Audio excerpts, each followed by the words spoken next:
D'abord, saluer cette démarche inclusive participative, mais malheureusement, le format ne nous a pas permis vraiment d'aller dans la prospective, parce qu'ils ont parlé d'évaluation prospective de l'acte 3. Et vraiment, à ce niveau, nous, en tant que société civile, ce qui nous intéresse le plus, c'est l'impact. Une évaluation objective, diagnostique et prospective à la fois. D'abord, une interpellation à laquelle le ministre n'a pas répondu, sur question écrite. La place des futurs pôles territoriaux. Quelle sera la place de ces futurs? Seront-ils des échelles de gouvernance ou de développement? Et quelle sera la place de Thiès dans le cadre des futurs pôles territoriaux? Thiès sera-t-il le chef-lieu? Thiès sera-t-il arrimé sur Dakar ou Fatick? Donc ça, c'est des questions de fond.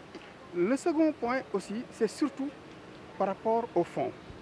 L'État a transféré un certain nombre de fonds. Le fonds de péréquation, je ne prends que ce fonds, qui a été institué depuis 2009. Thiès est la première région minière du Sénégal, en termes de contribution, mais aussi en termes d'implantation.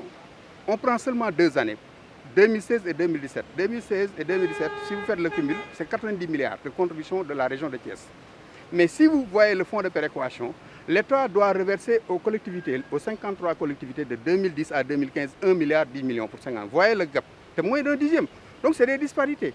L'autre élément aussi sur lequel nous avons voulu interpeller le ministre, c'est surtout par rapport à la place de l'ingénierie financière. Parce qu'on parle de clientélisme. Le principal problème des maires, ce n'est pas un problème de ressources humaines, ce n'est pas un problème de ressources financières surtout, mais c'est un problème de ressources humaines capables de capter toutes ces opportunités. Thiès aussi, il est loisible à ces maires d'avoir des conventions locales de développement avec ces entreprises minières, mais pourvu qu'il y ait l'ingénierie financière. Donc autant d'éléments, mais pensez aussi aux futurs parlements locaux, parce que le Forum civil l'avait proposé dans le cadre de l'acte 3. Nous le réitérons, dans le cadre des futurs pôles territoriaux, qu'on ait des assemblées territoriales, c'est-à-dire qui soit un peu la déclinaison de l'Assemblée nationale. Donc voilà, et même le principe de la révocation des maires. Les maires sont élus au suffrage universel.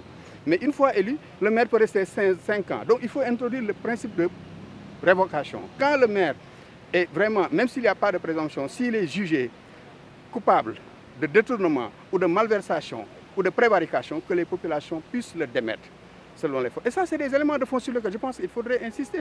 Et même la déclaration de politique locale. Les maires n'ont pas de vision. Une fois élus, ils font du tâtonnement expérimental pendant 1 an.